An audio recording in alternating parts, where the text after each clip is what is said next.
Cabinet के अंदर decision हुआ था कि एक्साइज पॉलिसी के तहत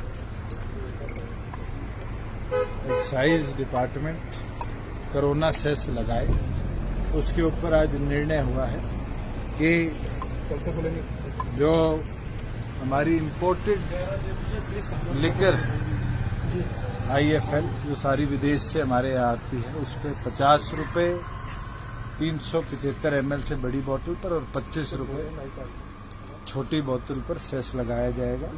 वहीं जो हमारी इंडियन मैन्युफैक्चर्ड फॉरेन लिकर है, उस पर जो बोतल अद्दा और क्वार्टर है, उसके ऊपर 20, 10, 5 रुपए की प्रपोर्शन पे सेस लगेगा।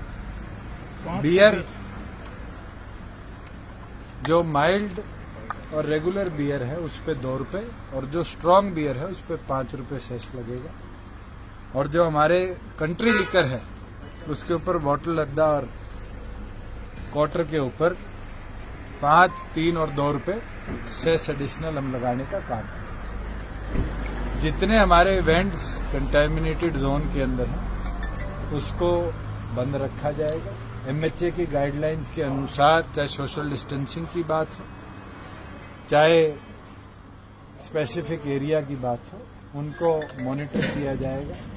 तमाम SPs और DCs को प्रॉपर डायरेक्शंस भेजी जाएंगी और उन डायरेक्शंस के साथ साथ रेगुलर वर्किंग, क्योंकि फाइनेंशियल ईयर हमें पूरा री-इस्टैब्लिश करना पड़ा, क्योंकि हमारा 1 अप्रैल से फाइनेंशियल ईयर शुरू होना था और आज तक एक भी इवेंट प्रदेश में खुला नहीं। तमाम हमने वेंडर्स से भी, तमाम मैन्युफैक्चरर से भी और होलसेलर से भी निरंतर चर्चा करने के बाद ये निर्णय लिया है कि उसको कल से लेकर और 19 मई 2021 तक एक्साइज ईयर के तौर पर हम चलाने का काम करेंगे। क्योंकि अभी ये नहीं पता कि किस वेंडर को कितना कितना इफेक्ट होगा और किस किस प्रोपोर्शन के अंदर उसके रेवेन्यू को इफेक्ट आएगा। इसलिए 3 मिनिस्टर्स की एक कमेटी बनाई गई है, जो अगर किसी के लॉकडाउन के दौरान फीस के अंदर बिकॉज ऑफ लॉकडाउन कोई वेरिएशन आती है, उसको असेस करने के लिए सिर्फ अगले 2 महीने के लिए मेरी ट्रांसपोर्ट मिनिस्टर और स्पोर्ट्स मिनिस्टर की एक कमेटी है जो उसको हर महीने की 15 तारीख को असेस कर कैबिनेट के आगे असेसमेंट रिपोर्ट देगी कि क्या हमें किसी को रिलैक्सेशन देनी चाहिए, नहीं देनी चाहिए। हमारा ये प्रयास है। ऑलरेडी तमाम वेंडर्स को ये आदेश दे दिए गए हैं कि प्रॉपर बैरिगेटिंग, जैसे साउथ की कई स्टेट्स ने करी है, जिसमें सोशल डिस्टेंसिंग मॉनिटर हो और उसके साथ साथ किस तरीके से फेस्ड मैनर के अंदर दिन में कस्टमर्स को बुलाया जाए, उसको तमाम को देखते हुए पुलिस के सहयोग के साथ मॉनिटर करें और कल से प्रदेश के अंदर अपने एक्साइज ईयर की शुरुआत करते हुए तमाम वेंडर्स अपने कार्य शुरू करें। कितने बजे से कितने बजे की टाइमिंग रखी? सुबह 7 बजे से 7 बजे तक जो MHA की गाइडलाइंस है उसके प्रति सोशल डिस्टेंसिंग कैसे फॉलो, उसके लिए क्या उसके कर्मचारियों ड्यूटी लगी? ऑलरेडी तमाम वेंडर्स को ये आदेश दे दिए गए कि प्रॉपर बैरिगेटिंग जैसे कर्नाटका के अंदर करी गई है, उन तमाम पैटर्न्स को फॉलो करते हुए प्रदेश के अंदर सोशल डिस्टेंसिंग। सोनीपत में जहां रोज शराब की पेटियां गायब है, फतेहाबाद में ऐसा ऑलरेडी होम मिनिस्टर ने इसमें आदेश दे दिए गए हैं और इसके अंदर केवल मात्र सस्पेंशन तक ही नहीं, क्योंकि एक ये बड़ी घटना सामने आई है, इसका एग्जैक्ट डाटा हम कलेक्ट कर रहे हैं, क्योंकि वहाँ एक वेयर हाउस भी था और पुलिस का खुद का गोदाउन भी था। दोनों की कोई मिली भगत है नहीं है। इसलिए मैंने भी होम मिनिस्टर से आग्रह किया है कि एक स्पेशल SIT इसमें बनाई जाए, जो उस कंसर्न FIR के अंदर अगर केवल मात्र SHO या कोई इस तरह का व्यक्ति जो तस्करी के अंदर पाया गया है वो इन्वॉल्व के साथ साथ अगर कोई सीनियर ऑफिशियल भी इन्वॉल्व होगा किसी महकमे का भी, चाहे वो एक्साइज टैक्सेशन का हो चाहे पुलिस का हो, उसके खिलाफ कार्रवाई को गति। सर, जो एस्टिमेटेड रेवेन्यू था आपका जो आना था एक्साइज से, अब क्या लग रहा है उसमें कुछ कमी आएगी और वेंडर को कितना रिलीफ देखो आज कहना कि क्या नहीं, वेंडर से आपसे कह रहे थे ना कि मैं हमें आपको नुकसान होगा, आज कहना कि इसका फीस के अंदर प्रॉफिट होगा, लॉस होगा, एस्टिमेटेड रेवेन्यू का क्या हाल होगा, ये 20 वाला आ गया जी पूरा। उसके अंदर बहुत अर्ली होगा ये कहना कि प्रॉफिट आया है नहीं आया। 19-20 का अनुमान 6100 का था, हमारे 6200 करोड़ रुपए आया, मगर उसके अंदर 5 दिन का रेवेन्यू लॉस भी स्टेट को देखना पड़ता। आगे कोरोना कितने दिन चलता है, रेड जोन कितने बनते हैं, रेड जोन में कंटेमिनेशन जोन कितने बनते हैं, उसके ऊपर चर्चा करना बहुत अर्ली है। और हम उम्मीद रखते हैं कि प्रदेश के अंदर जो हमने सेस लगाया है कहीं ना कहीं उससे भी प्रदेश को रेवेन्यू मिले, जो कि हम डेडिकेटेडली कोरोना इफेक्टेड एरिया की तरफ डाइवर्स कर पाए, चाहे वो मेडिकल सप्लाईज हो, चाहे वो इफेक्टेड फैमिलीज हो, चाहे लोगों की इंश्योरेंस हो।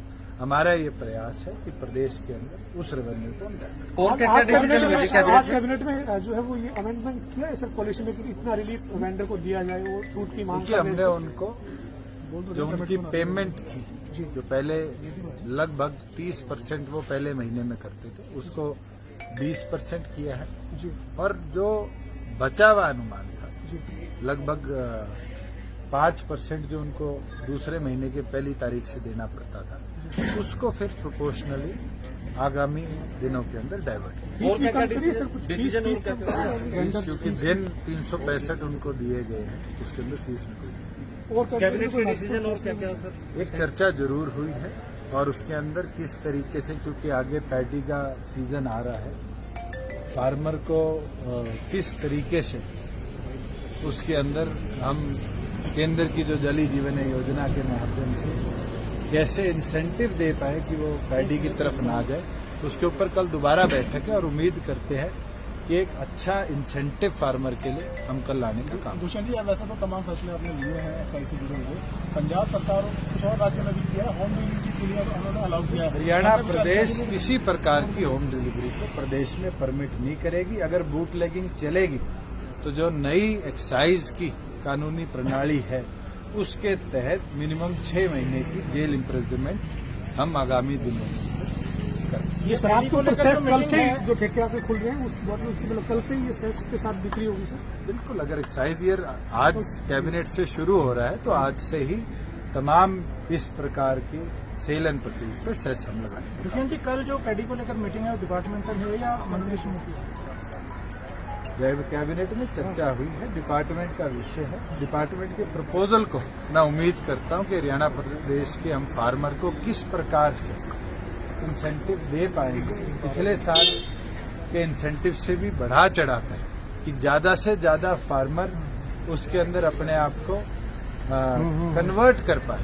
हमारा टारगेट ये है। सर, ये बताएं कि अभी टारगेट हमने जो वर्ष 2020 और 21 के लिए एक्साइज के रखे थे उसको रिव्यू किया है, ये बिल्कुल किया है, और मैं विश्वास रखता हूं कि पिछले साल जो हमने एक्साइज ईयर के टारगेट रखे थे उससे फालतू रेवेन्यू प्रदेश इस साल एक्साइज में लाएगा। एक सर, सरकार ने फैसला लिया कि पट्टे पर जो लोग खेती करते हैं धान की, वो अब नहीं कर पाएंगे। पंचायत के अंदर भी निर्णय यह लिया गया है कि 35 मीटर डेप्थ से ज्यादा अगर कहीं भी पंचायती जमीन पर, और 8 हमारे ऐसे ब्लॉक है जहाँ पानी का स्तर निरंतर गिरता जा रहा है, उसके अंदर लीज को हम ओपन ऑक्शन के माध्यम से दोबारा ऑक्शन करेंगे, जिससे अगर कोई फार्मर नहीं लेना चाहता सरकारी जमीन क्योंकि उसको हाजिरी बोने की परमिशन नहीं, तो उस पर विचार कर सकता है।